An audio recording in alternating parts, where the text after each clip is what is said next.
Hello my dear friends, you're on the Military Summary channel, and today we will discuss the situation in Ukraine on the 28th of February of 2024. Today we have a lot of very interesting updates and details, so let's start. And first we're going to talk about Transnistria. Today we have a lot of very interesting details and updates, and according to information we have today, there was a meeting of the deputies of all level in this small region. As you can see, a significant number of people were meet together in the vicinity of some official authorities of government offices, and they were voting for something. And according to information we have, the Transnistrians voted for, of course, their future. The critical situation in Transnistria caused by Sandu's anti-Russian policy. Sanda is the president of Moldova, requires international intervention. The Congress of Deputies of the Republic addressed not only Russia but the world, but the whole world. In the adopted declaration of the 7th Congress of Deputies of all levels, Transnistria appeals to Federation Council and the State Duma of the Russian Federation with request to protect the region in the face of increasing comprehensive pressure from Moldova. So this is a very critical situation, as you understand. Later we got more details about the situation. The Transnistrian deputies at the Congress decided to accept an appeal to the Federation Council and the State Duma of the Russian Federation first, with a request to implement measures to protect Transnistria in the face of increasing pressure from Moldova. Accept an appeal to the United Nations Security General with a request to take into account the inalienable rights of Transnistrian people. Accept an appeal to the participants in the international negotiation process in the 5+2 format. Accept an appeal to Organization for Security and Cooperation in Europe. Also to Assembly of CIS member states. Also to the Parliament of the European Union. Accept an appeal to International Committee of the Red Cross. So there is a very difficult situation, as we understand, and obviously something is going wrong on this direction.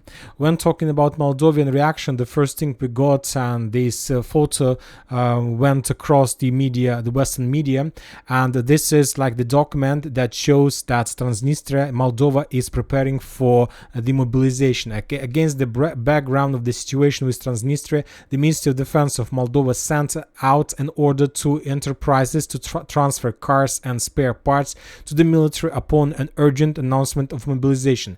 The military confirmed the authenticity of the documents. So we see that Moldova is getting ready for mobilization, and very likely something is going to happen in this region. Furthermore, if we move to Russia today, the official representatives of Russian State Duma reported that they will, let's say, accept that appeal, and they will consider what to do next. If we describe the situation in the global way, we see the same pattern as we used to see in the end of 2021, in the beginning of 2022, when DPR and LPR request the same story, the same situation. There was the same situation, if you remember. In the end of 2021, the official parliaments of DPR and LPR, let's say, made the statements, and they request for a help from Russian Federation, and they request Russia to help and to support these two countries in the situation in the war with Ukraine. We remember that that appeal from DPR and LPR was accepted by the Russian parliament. Few days later, Russian parliament considered and discussed those appeals in the parliaments, and they adopted additional laws to regulate the situation. After that, both leaders of DPR and LPR were invited to Russia, where they signed with Vladimir Putin a security agreement. And after that, Russia started the special military operation. Now we see the same pattern and the same story. You might think that people from Transnistria, let's say, woke up today on the 28th of February and took a decision to, let's say, to make this Congress of Deputies and the 7th Congress of Deputies and make all these decisions. No, it's not. Obviously, if the situation like this happens in Transnistria, that means that the Russian authorities gave an order to the local authorities to start this project, to start this line of the situation. And if we once again compare this situation with the situation in Russia before the beginning of the special military operation, we see that the Russian special services make their homework, and we see that both cases have some differences. If when talking about 2022, the beginning of the end of 2021, the beginning of 2022, the authorities of DPR and LPR made their own statements, and they accept an appeal to the Federation Council, just to Russia. The DPR and LPR didn't accept any appeal to UN Security General or UN Security Organization, not to the Organization for Security and Cooperation in Europe. So they just accepted an appeal to Russia, and that was the Russian biggest mistake. And now we see, from legal perspective, and now we see that the Russians changed their pattern. First, they took a decision to accept an appeal to every single very powerful organizations in the world. Obviously, this small region, Transnistria, will receive a rejection from every single country, from every single organization, and after that, the Russian Federation will take the situation under their control, and they will show themselves as the only country in the world that took a decision to help these poor people and in their fight against Moldova. I'm not saying that the military situation is going to take place in this region, because we see that Transnistria is completely encircled and surrounded by NATO proxy countries like Ukraine and Moldova. And there is no ground connection, there is no connection and any possibilities to connect Transnistria with the mainland, with the Russian Federation. And the closest and the only one way how Russian Federation can establish connection with Transnistria is through Odessa region. But once again, if the situation start happening, that means that Russian Federation already has some plans regarding Odessa and regarding how to control the situation and how not to allow another wave of escalation in this region. So maybe, I'm not saying, but very likely, if Russia started this game, another project, very likely the Russians already have the plan how to establish control over Odessa, and after that to send forces to protect Transnistria and maybe to handle the situation in Moldova.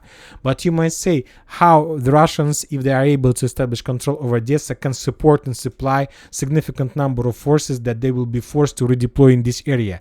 And the answer is very easy. Transnistria do have enough of resources and, let's say, the warehouses, ammo depots to support a significantly big army in this region. Now we are moving to the situation on the ground, and first we're going to talk about Avdiivka direction. According to information we have, the Russians managed to establish complete control over Orlivka. This report, we got the first updates about complete control. We start receiving somewhere at 6:30, at 6 p.m. 30 minutes of the local time. And according to the Russians, the village was captured by 114th Mechanized Brigade. This morning, somewhere at 11 a.m. of the local time, we got more or less the first evidence of Russian control, and this is the photo of possible Russian control by the morning. On this video we can see the sign of the local library, and according to, let's say, geolocation, library is located somewhere in the central part, either in the school, this is the school, or in this building. So for now I still haven't found exactly where is the library, but at least by the morning of the local time, half of Orlivka was already under Russian control, and by the end of the day we start receiving updates about further control.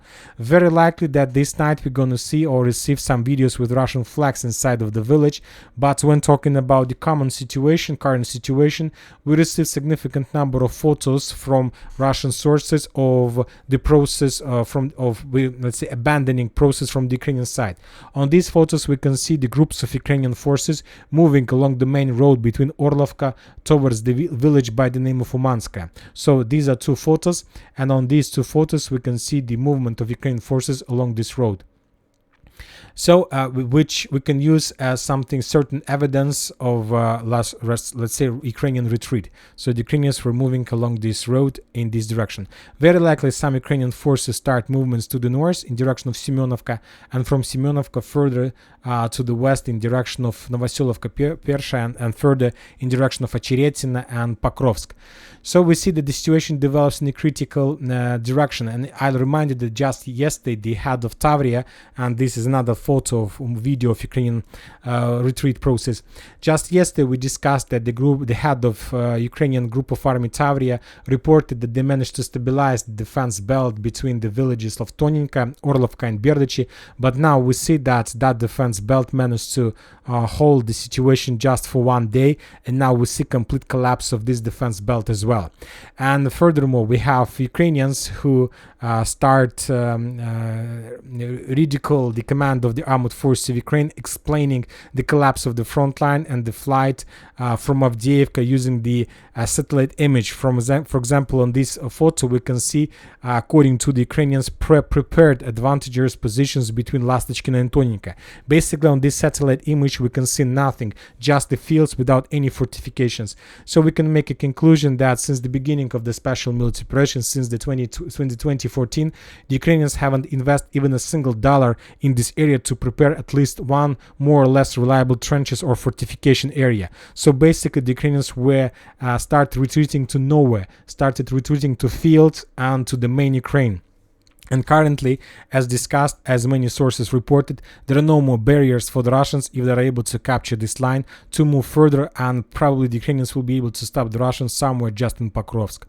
When talking about northern direction, we continue receiving from Berdichi. According to information from the ground, the Russians entered the village as well from the eastern direction, and that there are very heavy clashes inside of the village, and very likely the Ukrainians will take a decision to abandon this village as well this night. So this upcoming night is the decisive night for the Ukrainians, because it's very dangerous to retreat and withdraw the positions during the daylight, and the best option is to withdraw positions during the night when the Russians are limited in their possibilities and reconnaissance capabilities. During the night, the Ukrainians probably will leave either Berdichi, the last buildings of Lastachkina, Orlovka and Toninka as well. Furthermore, we got more updates about further, let's say, destination of the Russians, and the next, let's say, the only, let's say, hill left under Ukraine control is the city or town by the name of Acheretina. And if the Russians are able to capture this town, as you can see, further to the north, west, and the south, there are no more landfills or hills that Ukrainians can use as strategical points. This is the final defense belt, let's say, more or less reliable for the Ukraine armed forces. Now we are moving to the southern part of Donetsk direction, and the most important updates are coming from Krasnohorivka. During the previous days we talked a lot about possible Russian progress on the southern part of the village, and we were talking that the Russians, according to many reliable resources, managed to establish control over the part of Krasnohorivka that located to the south of the railways.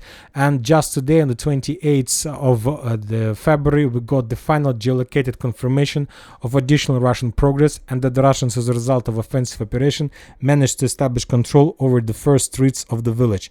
First, on the first minutes of this video, we can see the process of artillery preparation and how the Russians were bombing and attacking this territory heavily with artillery, with aviation bombs, with FAPs 1500.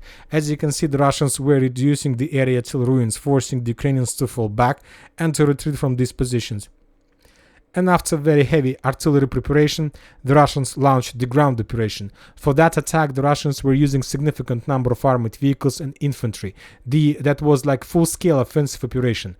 For example, on this episode, we can see 3 Russian tanks and armored vehicles reaching the first buildings and the outskirts of Krasnohorivka. Then there was a very heavy clashes on the outskirts on the first buildings, but the Ukrainians were suppressed and were forced to fall back, and the Russians captured the first buildings. The only thing that you need to remember and keep in your mind that this video probably is 2 or 3 days old. On this video we can see the Ukrainians running away from their positions. So obviously, because of the fact that all those events took place probably 2 or 3 days ago, very likely that by the 6, 7 or 8 p.m. of the local time, the Russians managed to establish complete control over the southern part of the village. Currently, we don't know for sure what are the next plans and the goals of the Russian forces. Very likely they will try to clear everything below the railways. Very likely after that the Russians will attack the fortifications to the west of this area or to the northwest of Marinka. And the most important question we have, whether the Russians are going to try to cross the railways forces and to start clashes inside of Krasnohorivka, or will they try to digging in deeper along the railways and to solve the issues first to the west around this foothold, and after the Russians capture Nivoyska, to start offensive to Krasnohorivka from two directions. Currently, we don't know the answer to this question. The only thing we have is that obviously this operation is going to take place, if not today, then in a week, if not in a week, then maybe in two, but very soon. Furthermore, during the previous 24 hours, the Russians published a lot of videos of fabbings of Ukrainian positions in the near rear to Krasnohorivka. As you know, there is like Kurakhova logistic center with the railways, with a significant number of forces, command centers. And during the previous days, during the clashes in Krasnohorivka, the Russians were bombing this territory heavily. They were destroying command centers, Ukrainian positions, energy facilities, and we have a lot of videos of those strikes, and very likely those strikes also helped the Russians to achieve significant results in the battle for Krasnohorivka. Now we are moving to Novomikhailivka, South Donetsk direction. We haven't received almost anything from this area. The only important video we have is FPV drone strikes against the Ukrainian positions to the south of Pobeda. So for now we have at least 2 or 3 geolocations from the area confirming that Ukrainians still have possibilities to counterattack, and that the previous few days the Ukrainians made few attempts to counterattack the Russians in the southwestern part of the village. But all those attacks were repelled by the Russians. The Ukrainians, having significant losses, were forced to fall back. The Russians continue bombing Ugledar as well. This is probably the 3rd or 4th time in a row, 4th day in a row, we receive another additional video of bombings in the city, and which also can confirm some Russian plans about this territory. Very likely, due to all these bombings, the Russians will make some attempts to attack on this direction with the purpose to pin down the Ukrainian forces and not to allow the Ukrainians to redeploy reserves to the critical areas. Now we are moving to Artyomovsk, Bakhmut directions. The Russians continue storming of Ivanovska. According to some reports we have, according to some mappers and some updates, the Russians have already established complete control over the village, but it's highly unlikely. But we can tell for sure that very likely the clashes are taking place in the central part of the village. And according to some reliable resources, currently this is the progress of the armed force of Russian Federation in Ivanovska. So as you can see, the progress is significant, and the Ukrainians are trying to stick as close as possible to the hill that located to the northwest of the village. This is the hill, and from this hill the Ukrainians still have possibilities to control and to secure the Ukrainian soldiers on this direction. So this is probably the configuration of the line of combat contact on this territory. From the other side, the Russians continue bombing and attacking Chasiv Yar, but without any changes on the ground. Now we are moving to the southern Kupiansk direction. According to information we have from very reliable resources, the Russians, as a result of offensive operation, managed to establish control over the village by the name of Makeyevka, and currently this territory is under complete Russian control.